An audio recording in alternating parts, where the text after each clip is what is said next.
याच्या टोळीपासून सावध राहा. फडणवीस, अजितदादा आणि एकनाथ शिंदे सावध राहावं. अजितदादाला भुजबळ संपवून टाकेल असंही म्हटले ते. अजितदादाला भुजबळ संपवून टाकेल असंही म्हटले.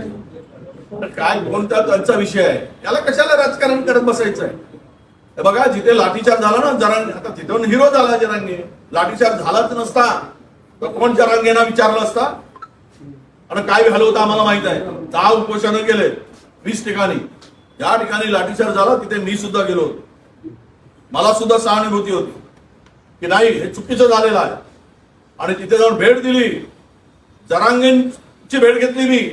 काय विसरलेत काय ते?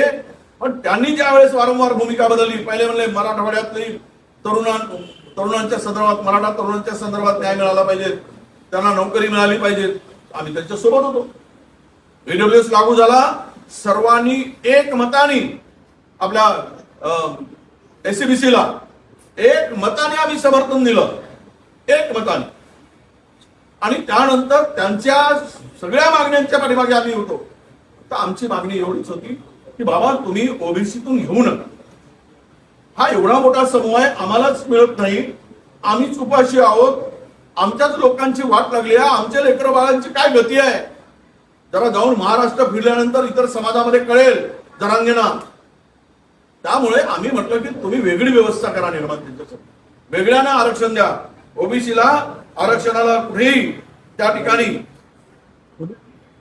धक्का लावण्याची, धक्का न लावता त्यांना द्या. आम्ही कुठल्याही पक्षाच्या विरुद्ध आहोत, समाजाच्या विरुद्ध नाही.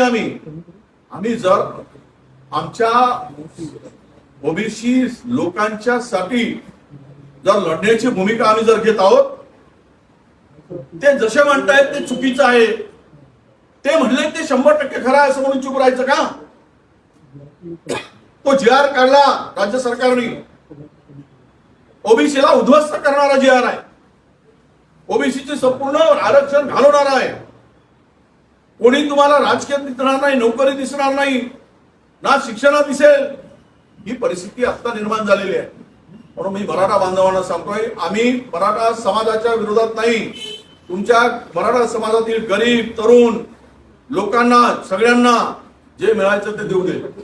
मुख्यमंत्र्यांनी परवाच सांगितलं, भाषणातून सांगितलं, त्याचा उल्लेख मीटिंग मध्ये केला की महाराष्ट्रातील अजितदादा नाकारत आहे मराठा समाजाच्या तरुणांना रोजगारासाठी, महाजनी सारथीसाठी. आतापर्यंत आमच्याकडे जी माहिती आहे, आणि ते मीटिंग मध्ये सुद्धा आम्ही बोललो आहे,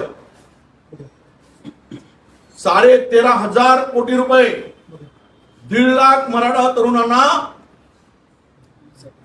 अण्णासाहेब पाटील महामंडळाला मराठाच्या 1.5 लाख तरुणांना कर्ज देण्यासाठी 13,500 कोटी रुपये वाटले.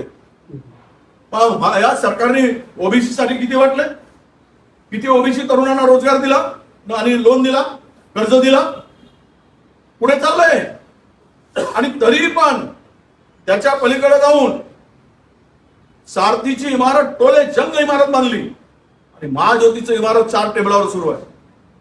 त्याला पैसे दिले नाही, एका खाजगी संस्थेला पैसे देऊन टाकले. ओबीसीच्या हॉस्टेल बांधायसाठी पैसे नाही.